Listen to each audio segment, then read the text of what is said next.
Erokamano nyakora Ramogi kuom medo kete Ramogi TV odiochieng' machielo odiochieng' mar tich adek tarik 4 dwe mar 10 2023 arwakni machiegni mar yudo weche manyien mag Migago kokalo Ramogi TV kama bende waikoni mopogore opogore mag oting'o moko ma bende waluwo nigi sani kod mago manosetimore ma bende pod iluwo nitie nyakora Ramogi.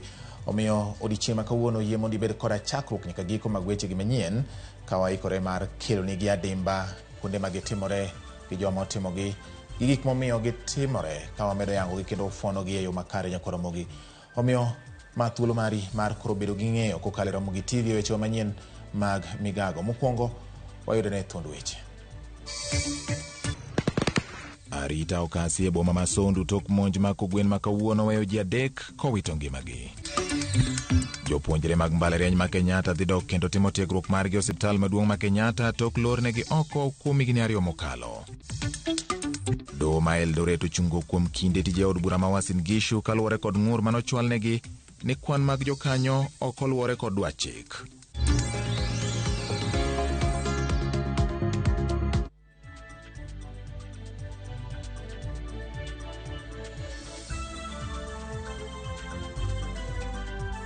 Erokamano nyakora Ramogi kendo puoch gi pak kuom yiero Ramogi TV. Wadhi nyime gi weche manyien kaka nasingoni ka inyalo tudori kod nambari 3600 kata bende inyalo loso kodwa kokalo e Facebook Ramogi TV Kenya, YouTube kaachiel kod Twitter handle en @Ramogi TV KE, kama bende wan kaachiel ilaigo mag tudruok mondo mi wadhi nyime kodi e yo makare ibed gi ng'eyo yuda ler mag gik motimore kata misewinjo kuonde mamoko akoro waketo nigi ayanga kuom gik ma otimore nyakora Ramogi. Adwani mondo wang'iane weche motenore kod mag somo bende ma oluwo weche mag jatend migawo mar weche mag somo kama en fungruok ne jopuonjre maloyo 2,500 matiegore bedo lakteche mbalariany ma Kenyatta matok boda mar od thieth ma bende tiego jopuonjrego kendo timo nonro yie mar chiwo thuolo ne jopuonjrego dok tiegore kanyo. Jopuonjrego wachore ni osebedo katimo tiegruok margi e kar tiegruok ma Kiambu kuom higni 2 tok nok mar omenda mako kar tiegruok ma Kenyatta mane omiyo gichungo tiegruok ne jopuonjrego. Wawinjane kaka weche chalo. Fund it yourselves. Are you able to do it? Are you suggesting we disband the entire board as it is now if we do such a thing? I'd also want to know how many staff work at the hospital, exclusively at the hospital. Finally, I think I also heard there was an issue of poaching, that staff have been poached from, the hospital to the university to the hospital. Chair, if there's something that I've heard that is rubbish, it's that one. Because I go to a university, I am trained. Honorable Mwenje, order. Honorable Mwenje, that's unparliamentary. And on that note, we call now Honorable Kirima to make his, Honorable Mwiti. And briefly, please. Very briefly. Because a lot of these issues, we are just going around them. Okay. Thank you, Chair. First, let me thank all the stakeholders who have done their contributions and the excellent presentations from the CSs and other people who have been really very accurate in their presentations. Mine, through the chair, I would like to inquire, have we really achieved the objective of having the hospital? One, was it for the purpose of teaching or was it for the purpose of generating revenue? I state this critically because, one, we find that Professor Mugenda has made it very clear that there's a spirit as there and the teaching has been okay. And we have gone further to learn that we have one of the best equipments in the cancer treatment, the cipher knife, which we have only in Egypt and in Kenya.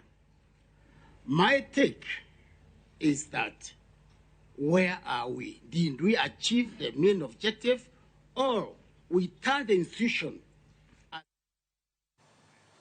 Kamano nyakoro mogi mag kaka weche chalo romono madhi nyime kama koro fungruok obedo ni jopuonjrego ma Kenyatta ma yande ne ong'ik wechegi mag tiegruok e od thieth ma Kenyatta ma bende ne gisebedo ka giyude tiegruok margi. Ji adek owito ngimagi e gwenge mag Sondu sub-county ma Nyakach kaluwore kod tulo momuoch e tong' mar Kericho kod Kisumu kogwen ma kawuono. Tulono wachore ni omuoch kaluwore kod kuo mar jamni. Obila koro osekawo arita kwe kendo gidhi nyime neno ni arita odok e wang'e gweng'no. Watudore kod Millicent Adhiambo ka entiere gwenge mar Sondu e lai mar simu mondo mi onyiswa ni to weche chalo nade gi kinde ni kaluwore kod wach mar ng'ikruok mag arita kwe ma obedo kogwen ma kawuono. Millicent Adhiambo, kopo ni winja, inyalo miyowa ler ni to weche mag arita koro chopo kama chalo nade, oganda jopiny chunygi ni kama nade, kata ng'o adipo ni isefwambo ka jotelo mag arita kwe kod jotelo mag kor gwenge makono wuoye ewi neno ni weche mag winjruok e kind ogendni modak e alwora ma Sondu odok e wang'e. Millicent. Erokamano ahinya George Bati, achiel kachiel kwa wuok alwora ma Sondu kuma bende liet mag tulo pod dhi e nyime gi e sechegi eki ka bende nyaka sani jogo mamedo hinyore medo donj godo kata kele kar yudo thieth ma Nyabondo Mission Hospital mayudore e alwora ni eri ka bende en tulo manochakore nyoro gotieno. Kata kamano pod odhi nyime nyaka sani ma bende oseweyo ji adek ka owito ngimagi ka jomamoko pod yudo thieth ka ji ariyo kuomgi ma bende noyudo hinyruok mokalo to ne onyal tere kuonde yudo thieth. Samoro noter Jaramogi Odinga boma ma Kisumu, kamoro to noter osiptandgi giwegi ma Aga Khan. Giyo tulo ni endi en tulo ma pod dhi nyime. Kata kamano yore mane odin kod jopiny ma bende igi nowang' kokalo kuom tulo ma kamano to oseyaw sani endi gobila ma bende nochopo mar keyo jogo ma bende ne rakore kod jodak mag kiewo godo e tong' Kericho kod Kisumu. Ka bende seche mane wafwambo kendo wago mbaka gi jodak ma kaeni ma bende nobiro neno jogi mane ohinyore gi mago mowito ngimagi e kar yudo thieth ma Nyabondo, ne ginyalo wacho ni gichiegi malong'o ma bende jodak duto laro nikech giwacho ni rombe oseketi, rombe manochak keti chakre higni 7 mokalo. Achiel kuom ogai malwora ni endi ma bende ne loso kod oyango ni gisebedo ka gibago romo e kindgi kod jodak mawuok e gwenge ma Kericho ma gikiewo godo ma bende giwacho ni seche ma gibago romo to giwuoyo maber mano bang'e to weche lokore. Ka giwacho ni nek ma wang' migieni en nek ma bende ni monjo ji e utegi kata e mieregi ma ng'ato igole ot itong'e ichoye gasere ilodhe oko nyaka nyithi sikul ma bende ne ni mane skul nitiere achiel kuom nyathi ma bende ne somo kae Mosi Technical ma bende nonegi e ot ka ochag fuondene mopogore opogore kendo sani ngima ne nosewito.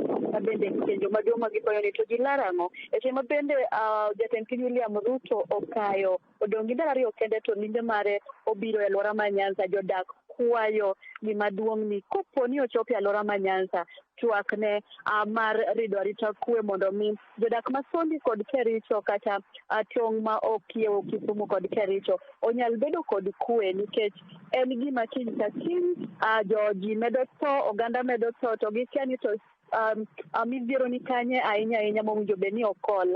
Gimedo bende awuok oko ka gikwayo jotelo ma bende oluorogi kamoting'o jaod bura, kamoting'o gavana, mago mawuok Kericho kod Kisumu County mondo manyane yo maginyalo tiyo godo kanyakla ka bende gimedo lie kod gineno ka gima chal ka gima joluo koni endi ema thothne ithor iny moloyo jokocha nikech gipenjore ni tang'o miyo ka gine gikoni gikikre kanyaka gi nyithind sikul mawuok e gweng' ma Kalenjin kata Kericho to onge ma inego to nyithindo gi ma nikono to inego. Gipenjo ni ang'o madhi mbele. Mano kaka chal mar weche chalo kandi gi tulo ni endi bende chien kanyo no aya kadho nyirni machuok ka ndara bende odin ka mon ma alwora ni owuok oko kendo ging'anyo mamuol goboke ndara ka giwacho ni giol ginindo e udi maonge chuo kaluwore kod tulo masiko muoche kinde ni endi kinde ka kinde alwora ni kinde ka kinde ka bende ok gidwa ni ji okal kanyo. Kata kamano seche machuok obila no nyalo chopo makata wan bende wan achiel kuom jogo mane odinne gi apaya no endo. Kata kamano obila ochopo ma onyalo golo gigo motigo godo kata geng'a mukete yo kanyo mondo mi wakal to jogo kata mine go eko to pod nie ndara kanyo ka ging'anyo kendo gikwedo ahinya tulo ma kamae mamagi joutegi kendo monogi bedo kanyakla kod joutegi e udi kanyaka sani wayudo ni jogo ma bende nonegi achiel kuom gi en jaduong' ma bende hawo higni 77 achiel en nyathi sikul ma ja higni 23 mane nie e hike mar ariyo mbalariany kuma opuonjore weche gik motenore kod gedo ka bende ng'ama chielo to pok noyango ni en ng'ama nade to joma moko bende nitie nyathi sikul ma bende noya sikul manoyudo ka chulo nitiere Sondu to oduogo en be asere nonyalo mako asiandane kuma ne en e yo kane oseduogo dala to nowuok odhi manyo breakfast gokinyi mondo onyal chamo to po mana ka asere omako asiandane nyaka sani omed timne thieth gi sani seche mane wan Nyabondo bende nitiere ji ariyo moya kel ma obeti ma kokalo kuom tulo ma kamano to kwan mag jogo mohinyore pod medore kaka odiochieng' medo sudo makang'o gi seche ma mbele kure mang' nwang' nona ne twang'e ni to gichopo adi to tulono pod odhi mbele koso ang'o matimore ka kamano kionge penjo moro amora to ang' naduok ni e studio to be kata kuyo Wilbati gavana ma Kisumu bende nosenyalo golo andika makwedo tulo makamago nyaka sani jalup county commission ma Kisumu bende komakore kod apisas mag arita kwe maya gwenge ma Kericho ne giromo e chiro ma Sondu kendo pod gitemo bedo kod twak mag kwe gine ane to ere kaka inyalo tieki tulo manomuocho tieno mapiny orugodo kawuono bende pod dhi nyime nyaka sani but kionge penjo taduoko ni e studio mondo idhi nyime ka bende wan be pod waketo wang'wa kod itwa oko mondo wawinjane to mago mage kata mang'eny mage mabende medo tuch e tulo ma kama e alwora ma Sondu kae Bati. Erokamano ahinya Millicent kuom lipot manimba ahinya kotenore kod weche ma bende timore e alwora mar Sondu e tong' mar kaunti ma Kisumu kod Kericho. Kama lipot ma oyangore en ni nitie joma owito ngimagi ka jomoko bende oyudo hinyruok kendo dhi nyime kod yudo thieth ute thieth mantiere alworano. Millicent pod ogo tach e gwenge ma kono nyakwara mogo medo luwo mathoth ahinya kendo biro miyowa koromo weche mamoko manyien mabiro ka oketo gi yore adimba ka onyisowa chal mag gik motimore e gwenge ma Sondu to kod okang' mokaw kod jotend arita kod jotelo manoyier kod jopiny mawuok e kweth ariyo mag Kericho kod gwenge ma Kisumu. Wadhi nyime doho ma Eldoret ogolo chik mondo mi ochung chenro mag od bura mar kaunti ma Uasin Gishu kuom kinde nyaka bura mochwal kod riwruoge ma ok mag piny owacho biwinji. Jang'ad buche dohono Wananda Anuro ochiwo chik ma kamano tok jakedo ne ratich oganda Kimutai Kirui wacho ni od burano ok ochopo dwaro mar chik mar 2 mag ng'eto ma oluwore kod telo mar doho. Koro ni do machielo ne opodho jokanyo mag duond bura mag UDA manogwel e od burano e kinde mokalo. Burano ibiro winji tarik 18 mar dweni mar 10.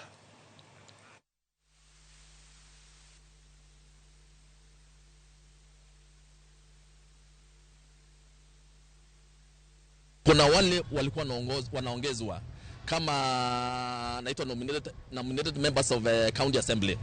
So hao ndio walitolewa katika ile ruling ya koti. Na hiyo koti ambayo ilitoa hiyo ruling ikasema kwamba hii county assembly ya Uasin Gishu ijakamilika kama hao hawako. So tumeona ya kwamba kama wako hakuna vile bunge itafanya kazi. Ile kazi inafanya itakuwa illegal. Any person angeenda koti na reverse. So eri tukiwe, we must cure this thing before ifike mahali penye imekuwa mbaya sana. So kuna dharura ya kikatiba katika county assembly ya Uasin Gishu. Tumeenda kotini, koti itueleze na ituelekeze. So wametupatia orders ya kususpend all the sittings katika county assembly ya Uasin Gishu. Ozrone kodong mana ndalo machuok kende to nyasi mar yango dichieng' mar mashujaa ibiro bagi kaunti ma Kericho timore ikruok koro ogikie e ng'iende ka chenro bende koro imedo keti makare mar neno ni nyasino otimore yo makare. E kinde limbe mare e rango chenro no alap ma Kericho Green Stadium, jagoro mongirore Migago mar arita Dr. Raymond Omolo omiyo jogedo madhi nyime gi ikruok no nyaka tarik 10 mar dwe mar 10 mar neno ni gitieko chenrogo. Ka jagoro mongirore Migago mar thieth ma Mary Mudhoni owacho ni chenro mag yudo thieth e nengo moyueyo kata universal health coverage en achiel kuom gigo mibiro yange kinde nyasi mar Mashujaa Day ma higani.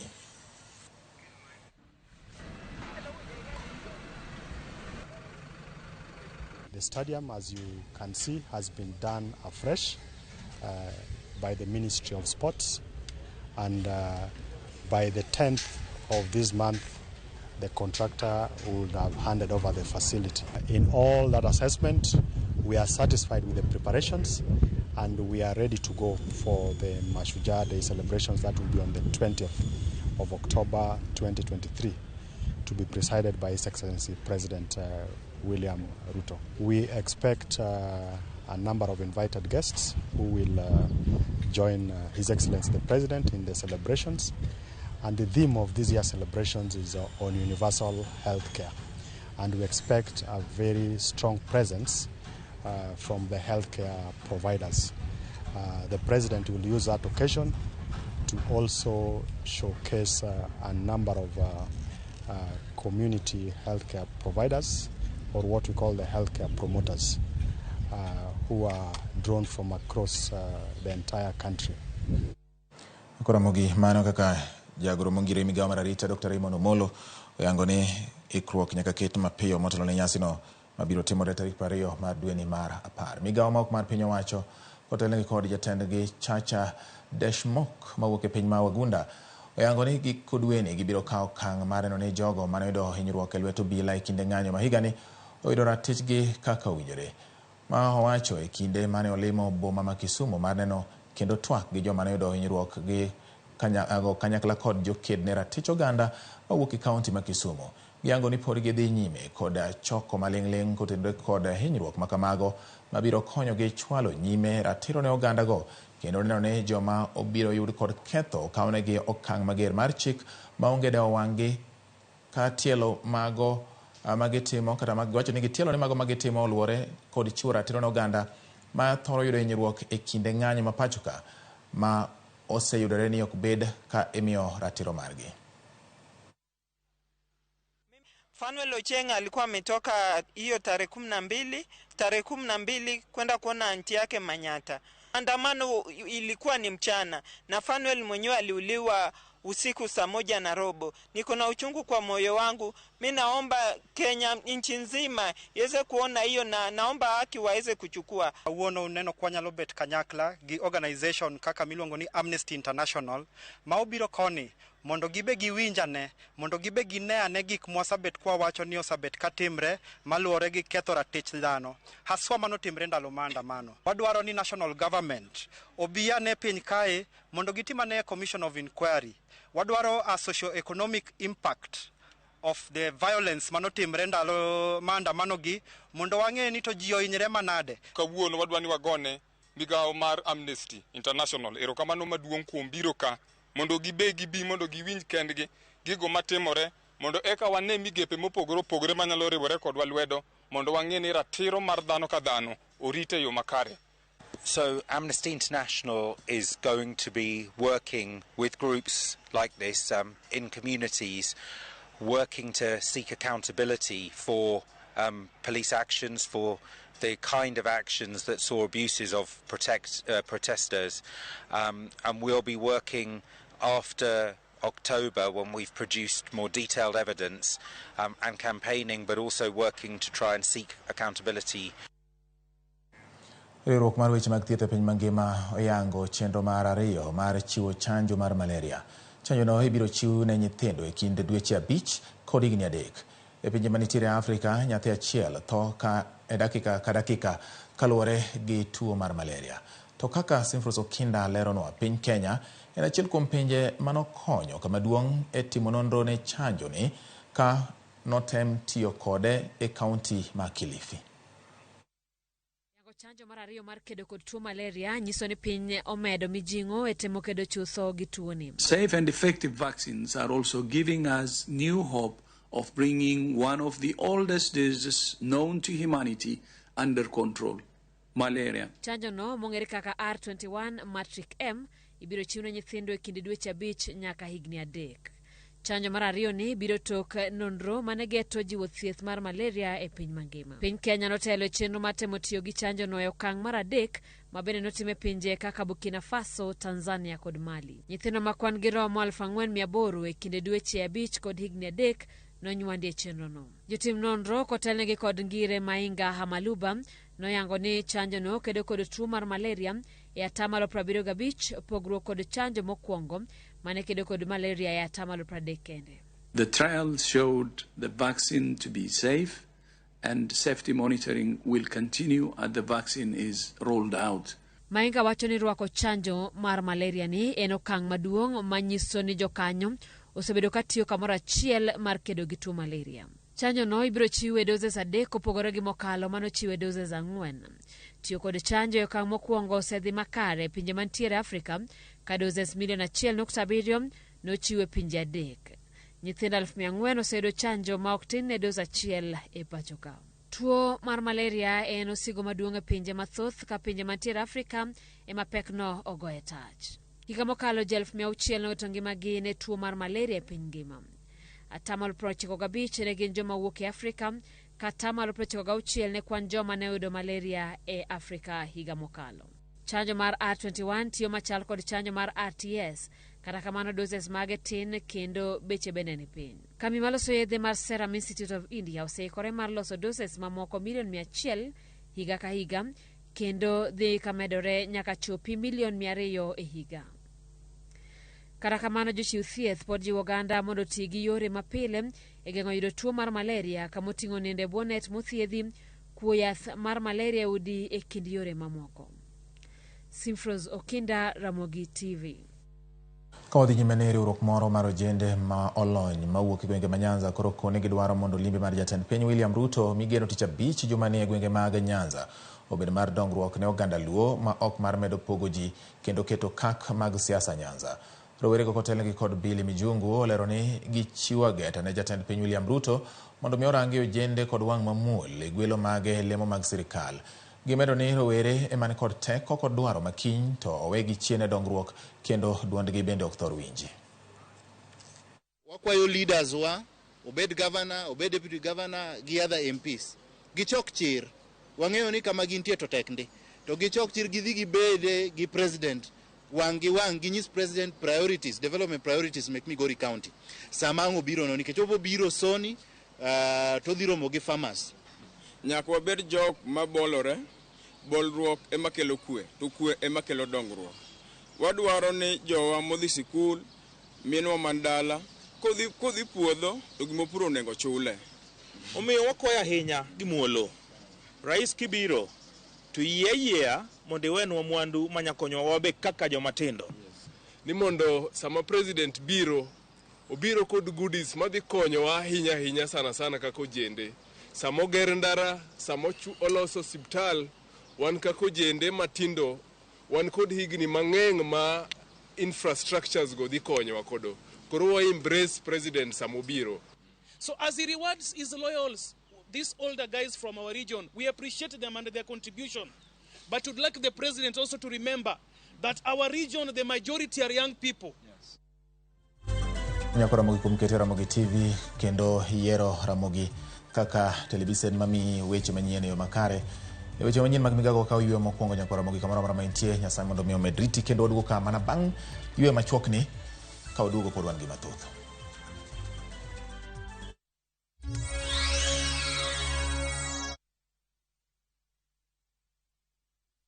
Jipange na view sasa uduogi ber mathoth. Yurthuolo mar bedo jaloch mar omenda miloyo pile ka pile ka ineno tuke malombo ji e view sasa gi siling 10 kende. Wan kod 100,000 miloyo pile ka pile, $500,000 miloyo juma ka juma kod grand draw mar $1,300,000. Mondo ibed jaloch, gima itimo yot mokalo. Dista 487*3# yier kama ondikni jipange na view sasa. Bang'e yier kama ondikni package mondo iyud points mabiro keti thuolo maber mar bedo jaloch mar milionde modhuro. Jipange ushindi na view sasa. Jipange na view sasa biro mana ywa tol kokal namba mar 07096670000. Weche kod chike mantie nyaka to luw. Nunua KPLC tokens, Bela charges, only on Airtel Money. Dial *334#. Select Lipa na Airtel Pay Bill, then select KPLC.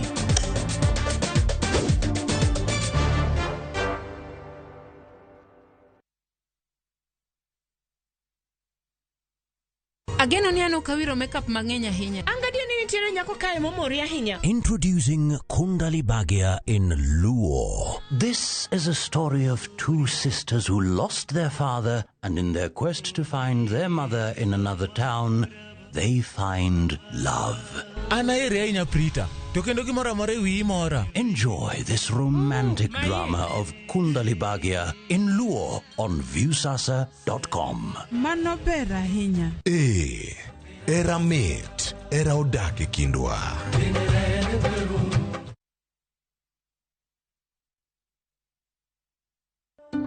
Candace, what's that? I brought you a small bonus. Bonus for what? You got us 299 family dinners, 64 kisses on the cheek, 12 road trips to see grandma, 42 jokes from daddy, 49 laughs from mommy. In over 60 years of dealing with numbers, we've learned that the numbers that matter the most to you are the ones that matter the most to us. NCBA Bank. Go for it. Wekelea na shabiki kaende. Kunaitwa Daniel Musau, natoka Machakos County. Wakati nilipata hii habari, nilikuwa najitayarisha kuja Nairobi kwenda hospitali. Nikaambiwa mimi ndo mshindi wa nusu milioni. Nilishukuru Mungu sana. There's a project nilikuwa nimeanza. I decided to do a lot of water harvesting. So wakati nilipata hii straight ilikuja tu kwa mind. That was my project for this year, na already nimeanza, nitaimaliza. Hii mchezo ni real, ni kweli. Nilikuwa na kijana mmoja akaniambia hiyo simu vile inakuja juu hata Truecaller inasema ni shabiki.com. Wekelea na 50 bob pekee for a chance ya kuomoka na 500k. Lazima kaende, yende kila wiki. Play responsibly. Betting can be addictive. Not recommended for the persons under the age of 18. Authorized by BCLB number 587. Setting up a fundraiser is now just a click away. Visit www.saidika.co.ke and start your fundraising journey today. Medical emergencies, funerals, weddings, supporting your church, school, or corporate needs, Saidika makes fundraising much easier. Once you visit www.saidika.co.ke, select Start a Fundraiser and watch your cause come to life. Share your fundraiser with friends and the global community for seamless support. Donate and receive funds easily through mobile money, debit, or credit cards. Dial *802# or visit www.saidika.co.ke and be the change today. Saidika, connecting hearts, changing lives. Together, we make a difference.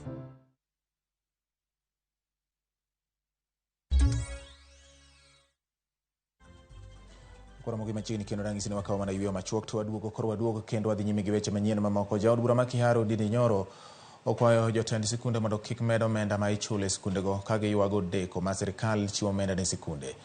Omedo ni chwalo omenda gi ne sikunde wang' sa chiwo yot ne jopuonjre bende ka odwaro mondo onon kaka omenda go chopo ne sikunde. Nyoro ma bende en jakom mar komiti mar bajet od bura mamalo omedo ni piny owacho biro medo kwan mag omenda michwalo ne sikunde ma pacho ka.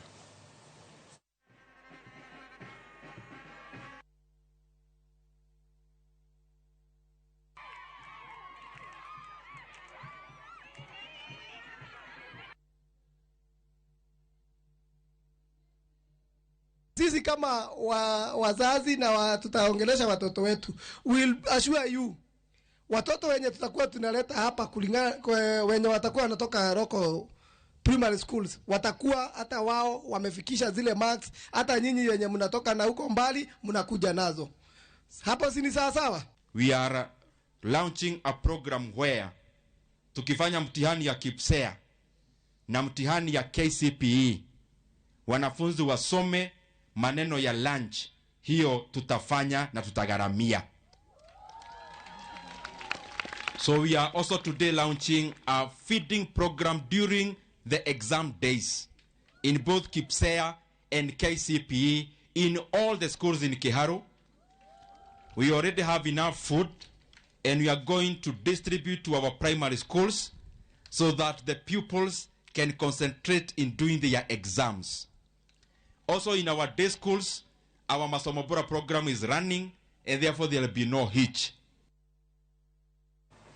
Kawasude ni jor bura maromo prauchiel mawuok pinje adek moting'o piny Kenya, Ethiopia kod Somalia obagorome kaunti ma Mandera mar somo paro wi yore mag bero yore mag ohala e kind pinje adekgo kaachiel kod twak e wi yore mag jiwo arita e tong' mar pinje adekgo. E romono jor burago oyiere gi duol achiel mar golo badho mosebedo ka kelo ng'ikruok e sekta mar arita kendo keto lwasi makare ne timo ohala e kind tong' mag pinje adekgo kaka yor nyayo dongruok magi. Komishona mar kaunti ma Mandera Amos Mariba owacho ni nitiere dwaro mar chiwo puonj makare ne jodak mag kaunti no e yore makare mag timo ohala. Yor burago bosengo mar gero olalo e aora ma Daua mondo mi okonye golo mwandu e piny Somalia kadonjo Kenya kod Ethiopia. The cross-border administration agreed that IGAD C1 will follow up on the joint border commission as follows. The cross-border administrations agreed to consult their member states and IGAD to fast-track the construction of a bridge at Malkasuftu, that is the River Dawa, and the opening up of the Kenya-Somali customs border. The meeting focused on reviewing and revitalizing the conflict prevention and management resolution, CPMR platform, and peace infrastructure, providing a platform to discuss emerging issues that impact peace, security, and socio-economic development in the region, and to explore mechanisms to foster joint interventions and strengthen collaboration. Osuro ni jodak mage gweng ma Mahwabuye sub-county ma Malaba oyudo gonyruok banka jagedo moro mano owinjo ywakgi mar chulogi kaluwore kod mwandu mane okethore e kinde mane ikunyo kokote gwenge makono. Ywak no nonyiedhore kowuok kuom jodak ma alworano ni mar yiengni mar piny manokel kod kunyo kokoto ne oketho pi manie bwo lowo makoro omiyo sokni makono nyuma. Jodago oyudo ma ok tin ne siling milion 1.6 mar dhi konyo e gero soko mar pi madhi chiwo pi ne jodak maloyo 100. Kaluwore kod jakom oganda e gweng'no Isaac Mutai, kambino ma wuok e piny China ne ofwenyo alworano mar kunyo kokoto e seche mane oloso ndara ma Kakamega kadhi Webuye. Classes, Malaba Girls walivunja fishbond na pia administration block na some classes pia zikakuwa affected na kwa kuwa na Patience Academy na kwa kuwa pia na Mahwabi Primary.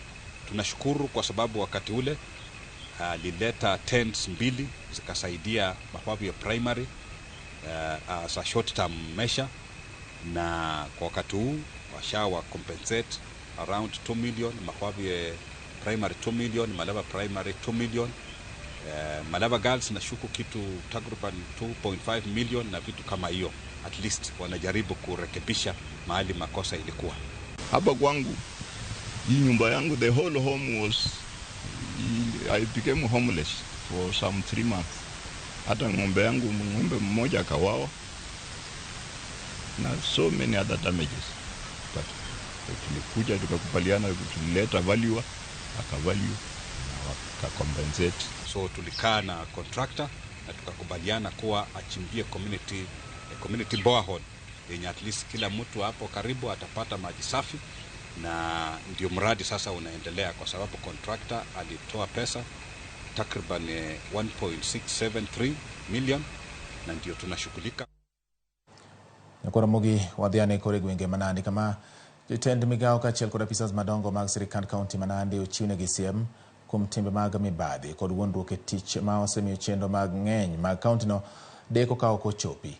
Ka giwuoyo e boma ma Kapsabet bang' nyasi mar keto sei mopuodho jotend migepe kaachiel kod apisas madongo mag kaunti ne tich, Gavana Manandi Stephen Sang ogolo siem kowacho ni ok obideko mar thichogi oko mar apis ka ok gitim tije e yo makare. Gavana Sang dwaro ni apisasgo mondo mi ochwalre mar dhi nyime kod dongruok mane ochak e kinde tende mokwongo. And operationalized. Value for money will only be gotten if a project is operational. If a project is not operational, you can't get value for money. Ladies and gentlemen, I wish you all the best. We will be back here, God willing, in a year's time. You know, we are signing this in October, 3 months already into the financial year. Ensure that you keep close working relationship with our stakeholders. Wananchi, County Assembly, the relationship among the departments, let us work together in synergy. Moving into the future, 3 things.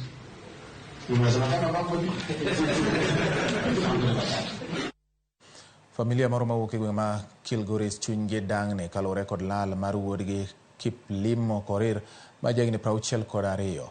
Anyuolano mawuok e gweng' ma Little Leaders wacho ni Kiplimo nolal dwe achiel gi nus mokalo kanowuok ni odhi e Kisii. Kata obedo ni gisegoyo lipot ni sendo obila mopogore opogore pok ong'e kama entie. Anyuola mare wacho ni Kiplimo en ng'ama mos kaluwore kod tuo ma nyore kinde ka kinde.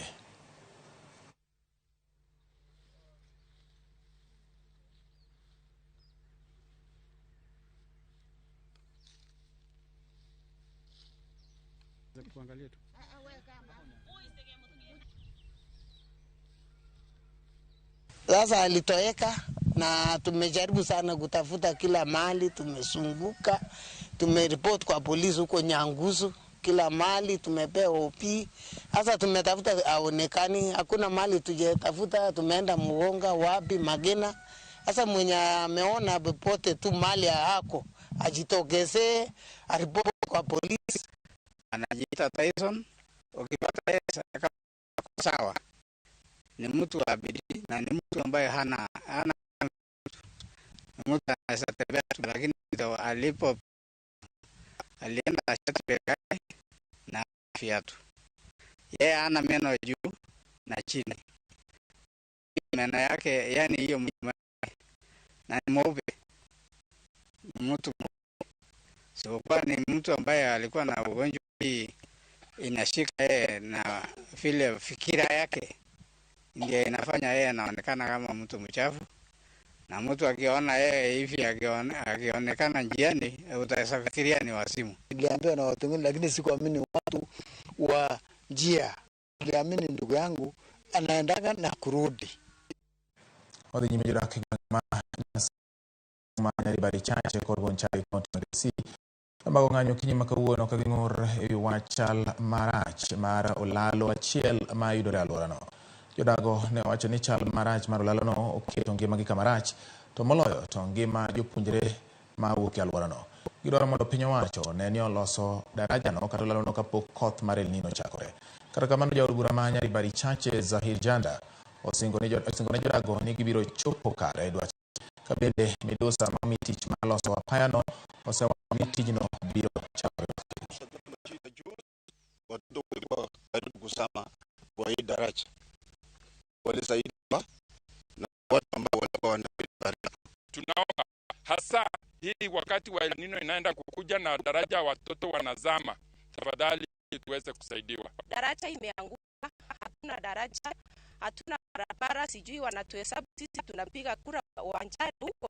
Daraja yenye wanalilia sana, mwanazi ako njiani atakuja kufanya hiyo daraja kwa sababu ya mvua ambayo inaendelea kunyesha, ndio maana mwanakandalazi achaingia. Bad migawo mar ute twech okonegi tayo chenro mar duoko piny kwan mag mabuse kokalo e miyo joma osetieko twech gige tich mondo miyo kodgi kik gidogi e timbe manyalo miyo makgi kendo. Jagoro mong'ere e bad migawono Salome Muhia Biko okoni mabuse manitie ute mag twech bende yudo hocho kaka yor neno ni ok gidok e timbe majeki manyalo miyo gituomre chike mapacho ka. Biko manolose e od twech Mananyuki okoni giketo kenge makare mag neno ni mabuse yudo tiegruok makare, to koro gijiwo jopiny mondo onyiew mwandu ma mabuse oloso.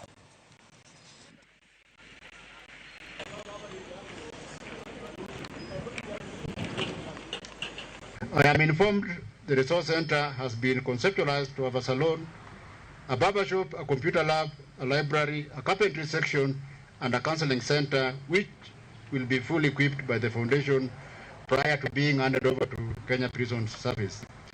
This initiative represents a significant stride to of our core mandate rehabilitation and soul reintegration as a society.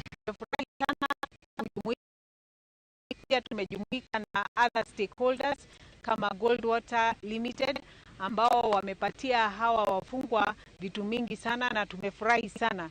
Tumeona kazi ile nzuri ambayo officers in charge wanafanya hapa, na tumeona zile challenges au wafungwa wako nazo, na tumekubaliana ni nini tutatatua, especially decongest hizi prisons na pia improve the wards, pia tutafanya hivyo.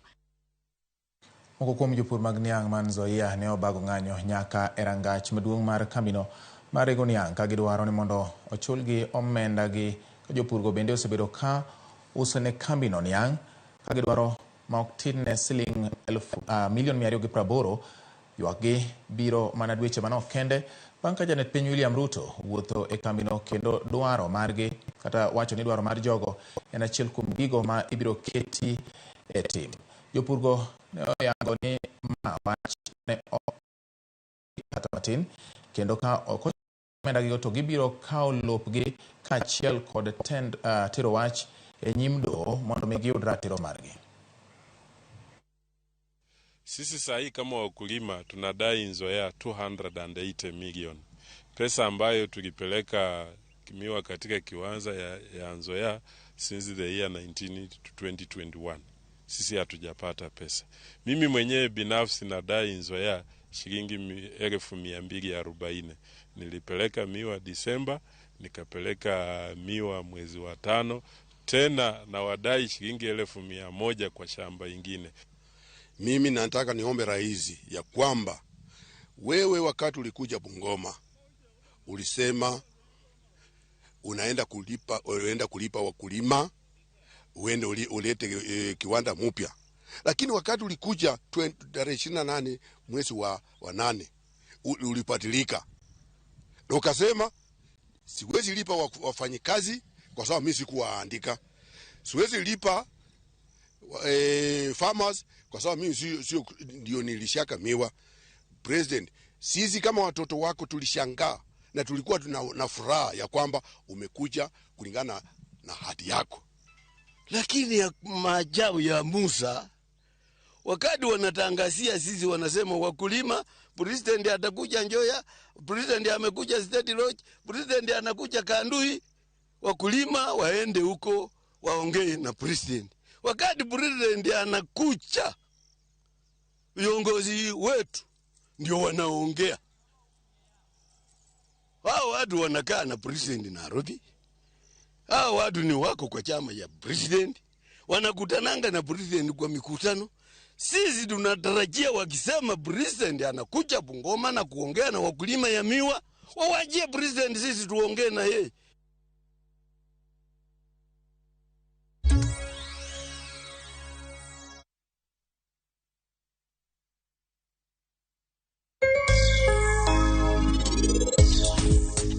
Ana paro ni biro kae kwa ng'uono. Kara ini biro pako nyathini timbe maricho ma enotimo. Dio mondi ne principal sani. Ai timie barua mar kwayo ng'uono. Dongi wacho maber ni dwaro ni mondo ndik ni barua mar kwayo ng'uono. Be ining'e adier ni loso gi ng'aka ma. For KPLC tokens, Billa charges only on Airtel Money. Dial *334#. Select Lipa na Airtel Pay Bill, then select KPLC.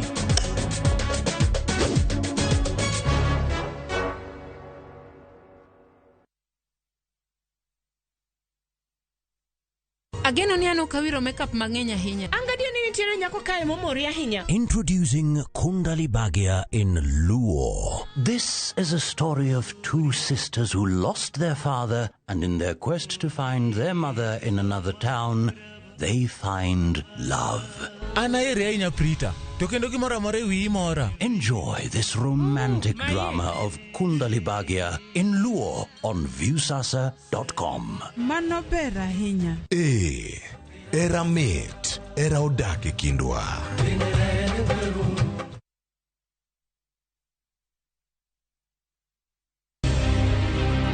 Tich Ang'wen, tudri gi Sharon Ong'ao e chenro mar poko pogore ka osir gi bengi mar Equity. Sama nachako tijene nachako to nobedo gi changamoto mar pesa. Koro nikech nachako gi matin mane an godo to nayudo ka jo Equity nigi yot mar miyo ji pesa. Najiunga kodgi. Poko pogore, saa 2:30 nyaka saa 3 okinyi. Ramogi TV.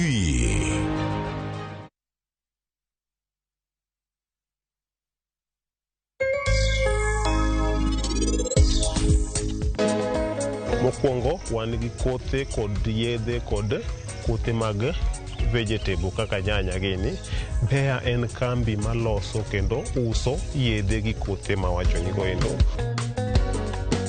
Wawuoye nyanya mapidho mar Ansal F1. Koro maendi manyiwa, en manyiwa mar jamni moruoru. Koro en mosetop maber ma kikete puodho omedo puodho chiemo maber kabisa.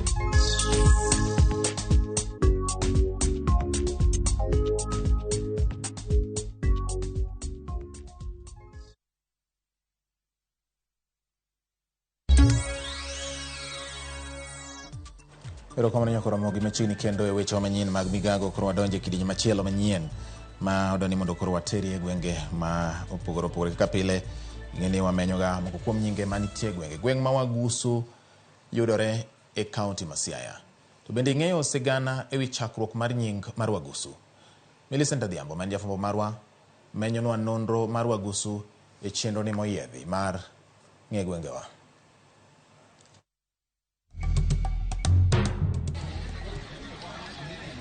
Mana kaka pile nyakoro Mogajwang' arwaki kendo e chenrowa mar ng'e gwengewa.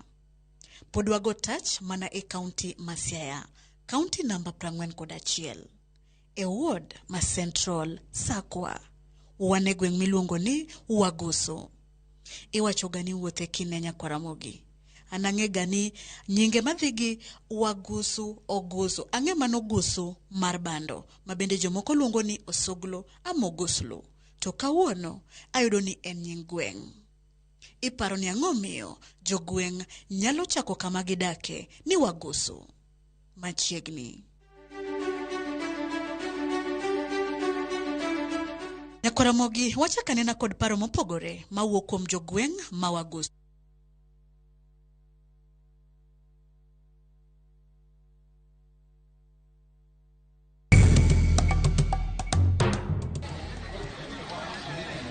Mana kaka pile nyakoro Mogajwang' arwaki kendo e chenrowa mar ng'e gwengewa. Pod wago tach mana e kaunti ma Siaya, kaunti namba 41 e ward ma Central Sakwa. Wan e gweng' miluongo ni Wagusu. Iwacho gani wuothe kine nyakoro Ramogi. Anang'e gani nyinge madhigi Wagusu, Ogusu, ang'e mano Ogusu mar bando, ma bende jomoko luongo ni Osoglo ama Oguslu. To kawuono ayudo ni en nying gweng'. Iparo ni ang'o miyo jogweng' nyalo chako kama gidake ni Wagusu machiegni. Nyakoro Ramogi wachak anena kod paro mopogore mawuok kuom jogweng' ma Wagusu. Wagusu ne en ng'ama miyo to notedo nodongo. To koro kaka odongo ne chuore to nodhi omiyo chuore nying. To ne ginyuolo nyithindo mang'eny. Nonyuolo muoda, onyuolo rateng', onyuolo afwamba, to onyuolo ndiri. Koro joge nodhi ma odhi okendre bang'e ma koro Wagusu obedo ni ne en Wagusu kamano. Original Wagusu nowuok kuma iluongo ni Waende. Koro Waende no nonyuolo yawuoyi 5. Moro ne en Nyamwanda, moro ne en Wagusu, moro ne en Ende, moro ne en Mnara, to gi Chidha. Koro mane ma kama ne Wagusu pogre mowuok ma Wagusu obedo kae. Gusu ne en mama, to ne en mama manokend gi ja kamoro ni Kamluang' mamalo. Koro mama ni nonyuolo wuoyi miluongo ni Rateng', nonyuolo muoda, nonyuolo adero, nonyuolo nyandiri. Koro e nyandiri ka ema ne en dhoot marwa maduong' ni iluongo ni Gusu. Gusu no ne en dho nam mar beach mar nam mane mine ne luokre karech obiro tikelo to ji chiemo. Koro wuoyi manonyuol ne Gusu ne en ng'ama duong' kendo ne en ng'ama ratego manong'e tije duto te mane Gusu nyalo konyorego. Bang' winjo paro mopogore ma jogweng' oselieko kotenore kod nonro mar gweng' ma Wagusu. Adier ni kanye? Ne wa originate from Got Ramogi. Kwarwa iluongo ni Matar. Na the family of Matar modong' en kowuor wuon Oguna manyakwaro ma iluongo ni Dok Leunda, iluongo ni Dulo. Ne wadak kamoro miluongo ni Sinyanya. Lo modongo mamodake cha machalo Wagusu. To kano luongo mondo wadog wasettle kanyo, parents wa nodagi. Nok wanyal dok chien nikech maugo nosegolowa kanyo. Kone gidwaro few people mondo dogi. To ne wabiro kane walure gi Lake Victoria. Ma ji obiro settle ka. Kama Wagusu nitie ni ok ne jo Wagusu ni nitie, Wagusu ni Sinyanya. To jo Uyoma maneni ka. Ma we have got jo Uyoma ma pod nitie ka be nyaka sani. Ma gichalo Wagusu to jo Ijiyo kung'e ni gin jo Uyoma. Mano settle ka before. Kane jo Wagusu biro ka to no riembo jo Uyoma ka.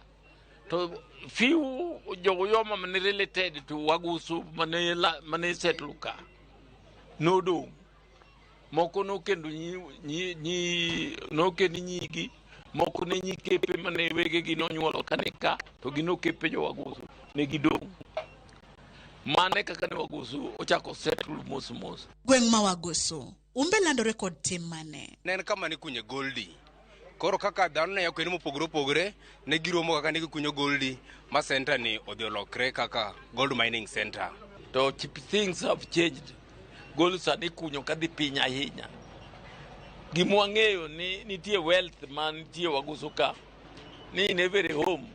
Ng'ata mokunyo kadhi piny. Gold nitie. Onge ng'ama nigi lad ma onge gold. Gima watimo ka en watimo mining en gold. Ma ng'eny ne ji tiyo kae. Dongruok mage ma jogweng' makae nyalo kwano e ngimagi nyaka ne gweng'ni ne chakre nyaka sani. Kano wang'iyo dukni nitie matin kabisa. To gi sani koro dukni ng'eny. Nam bende nena gima ne lowo mana matin, sani koro nam nitiere. Wan gi fish banda kachacha, rech nitie, wanyalo kawo rech to wauso. Goldi bende sani osadhi ma develop maduong' ma sani wan nyaka gi kwende miluoke goldi mang'eny kabisa ma ikelo loche biro ka to kelo cyanide ka to pod giluoko, wan be pod wanyalo uso cyanide go watere kwende ma watime lynching mantie around kwendegi. Chon ne dho nam ne en kama notimo saka to notin. Koro dho nam ni en nam mowuok e lek, ok en nam mar aora. Koro adier man kende ni gima sani waneno to ber mohingo kaka ne wanenre e ndalo machon cha. Sani lokruok nitie. Sitima obiro nwa kendo sechegi wanyalo yudo kaka watiyo e area wani, wanyalo wang'o dirise wa kaka chon ne onge. To gin dongruok mage magigombo mondo mede gweng'ni mondo gweng' obed kod lokruok. To gima nyalo wacho ni security to pod watin go nikech timbe sani odwa ng'eny. Atong' ji gibeti mara kia kama nade mai odwa ng'eny. Omiyo kanyo tanyalo wacho ni sirikal mondo med konyowa mondo arito bed maber. Insecurity ras to gi kaka neno Wagusu kaole jo county government onge gima gi provide go, lakini but juko to gijuko gima gi konyo wago onge. Research mapoko tim ne gima ber. Kendo power ma ng'ato nigo manyalo kunyo go manyaka chop kama gold nitie e matek nikech most cases one gold dwa chako iyudo piny kabisa. Opogre ga bimbo michako gold gi malo kama to koro iyudo support nikech in gi pesa kidhi piny. Nyakwara Mogi, mana kaka nanyisi ni wuothe kine, an nang'eyo mano Wagusu mar bando. To kawuono an kachiel kodin wang'eyo nondo mar gweng' ma Wagusu mayudore e Central Sakwa Ward e Siaya County. Ma bende gie thuolo ni kiwinjo ni an ja Sakwa Wagusu. ting'eyo ni to kanyo nochakore nade, to nonro mare gi gunde nowuok kure. Ka ok kamano nyako Ramogi, erokamano kuom bedo koda. Kik idhi mabor, juma manyien bende arwaki kendo e chenro machalo kod mae. Nyinga Millicent Adhiambo.